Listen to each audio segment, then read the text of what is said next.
My first question for you is a pretty simple one. Do you believe there is such a thing as, quote, settled science, that being a time when scientific inquiry is no longer required, when questioning is no longer required, when experimentation is no longer necessary? Senator Cruz, it's good to meet you. Thank you for that question.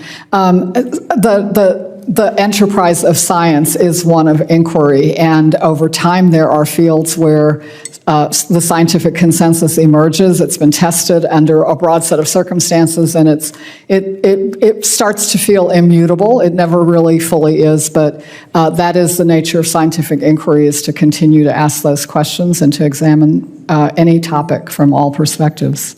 Well, I agree with that, particularly the last point you just made, that it is the essence of science to question, and history is replete with all sorts of instances of, quote, scientific consensus being categorically wrong. And the mantra of settled science is often a mask for a political agenda to prevent scientists from asking questions that are inconsistent with a political agenda. We know that it was once settled science that the Earth was the center of the universe, and Galileo was a heretic for daring to question otherwise. It was settled science less than 200 years ago that hand washing did nothing to prevent the spread of disease, that everyone knew disease was caused by an imbalance of bad air or evil spirits. And so settled science has a way of shifting, and I would note just a couple of months ago, the Biden administration's Assistant Secretary for Health, Rachel Levine, all but said that the science surrounding, quote, gender-affirming care was, quote, settled, specifically, and the quote was, quote, there is no debate in the medical community about the medical or scientific validity of gender-affirming care. And gender-affirming care is a euphemism for all sorts of policies that with young children can involve puberty-blocking drugs, that can involve, at extreme levels, surgeries that permanently alter their reproductive capacity, their capacity for the rest of their life. Do you think it's accurate that questions such as that are settled science and no one is even allowed to ask, what are the consequences of an 8-year-old child being given severe drugs that alter their physiology for the rest of their life? Senator Cruz, I think you are talking about an area that is quite complex. I think gender is actually, complex in ways that are surprising to many people. And my view on this matter is that fundamental to this topic is respect for the individuals who are involved. And I would keep coming back to that as okay, but you're not answering my question. Do you believe it is settled science and thus it is unacceptable to ask questions about the impact of a child of administering severe life-altering drugs at very young ages? Do you think that is settled science and nobody is allowed to question it? Senator, that's an area that's, again, very complex. It's not one that I have deep personal familiarity with. It's one that I would want to learn a lot more about. Okay, so you're refusing to answer that.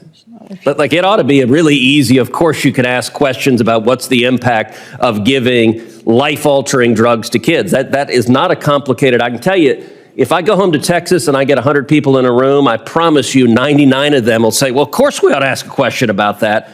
I find it amazing that you're nominated to be a cabinet-level position as the president's science advisor, and you're not even willing to acknowledge that asking questions about the long-term physical and emotional health to a child, asking those questions is okay. Senator, I think you're talking about some issues that certainly require a lot more thought and okay, unfortunately, what you're demonstrating here is that politics is more important than science because there are obvious science and medical questions. Let's shift to another topic.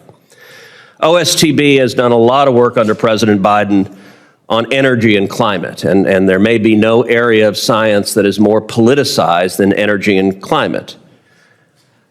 Of the almost 200 nations on planet Earth, which nation has reduced its CO2 emissions by the greatest number of total tons over the last 15 years?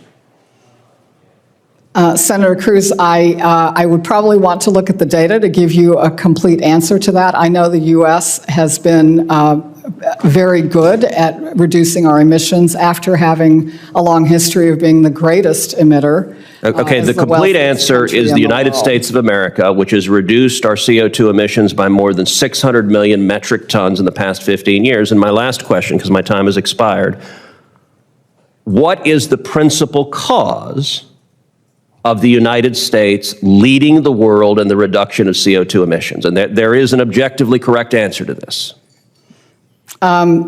Senator, from my recollection of looking at the shifts in U.S. emissions, they have come about, I believe, from a combination of efficiency improvements, of shifts in manufacturing, and of the adoption of renewables.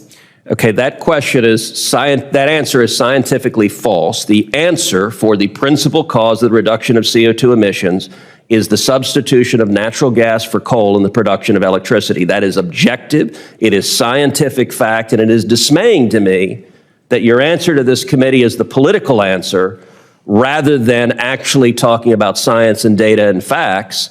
And it also explains why the Biden administration has a relentless hostility to natural gas, even though it is the principal driver of carbon reductions. That is not science, that is politics, and frankly, it's bad politics. Senator Rosen. Senator Ted Cruz challenged a Biden administration science nominee during a tense Senate hearing, pressing him on the idea of settled science and whether scientific inquiry should ever be off limits. Cruz argued that history shows scientific consensus can be wrong and warned that claims of settled science are often used to shut down debate for political reasons.